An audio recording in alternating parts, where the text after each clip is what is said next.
I saw this pen come up in Estelle Wiles' feed, but she's crediting Anna Tudor here, who we'll look at did a ton of work on this. But it's two background images, and it kind of ends up as this halftone effect. Halftone is like a printing, like printing on paper technique for making gradients and stuff. But here it's kind of being recreated, which is a cool look. It kind of reminds me of like Roy Lichtenstein and stuff that kind of painted this look with real paint, but it was just evoking something of the time. Let's look at what the radial gradient is doing alone. So I think if I get rid of the first two background images, that should go.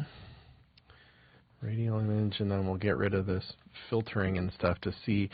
It's just a repeating radial gradient of these little circles. They're kind of fuzzy just because that's how the radial gradient was painted. And then if we just look at the first background gradient, and again get rid of the modes and stuff, it's just I'm going to need a semicolon there instead.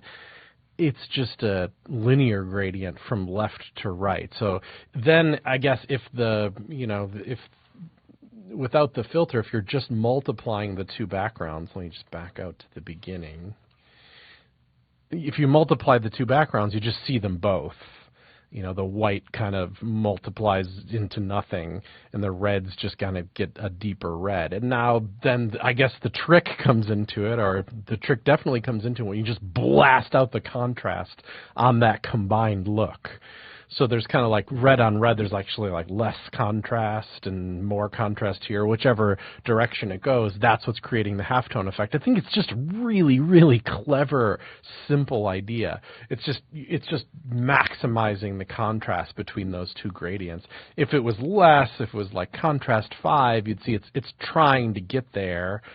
But like 30 contrast is just a ton, of course. What does it look like with contrast 2? You can see it starting to get there. Contrast 3, contrast 4, contrast 10. It's probably dang near there already. Just keep going, blast it out. Contrast 30, boom, you're at a full halftone look. So I saw that in Estelle's feed, and then of course looked at Anna Tudor's CodePen, and she's got kind of a pure CSS halftone in 3 declarations, an actual pen walking through the exact steps that I just did, only if we just sit here and watch, you can see it go. So it's like, okay, make the little circles, then make the gradient on top, although I guess it probably doesn't matter since you're just multiplying, then multiply them, then crank up that filter, and you get the dots. So pretty cool. And then, of course, in the Anna Tudor style, on Mastodon, she's got some tons of more demos with tons of just absolutely amazing looks with all this. I like this one where the background position is changing. The dots have additional color being applied to them.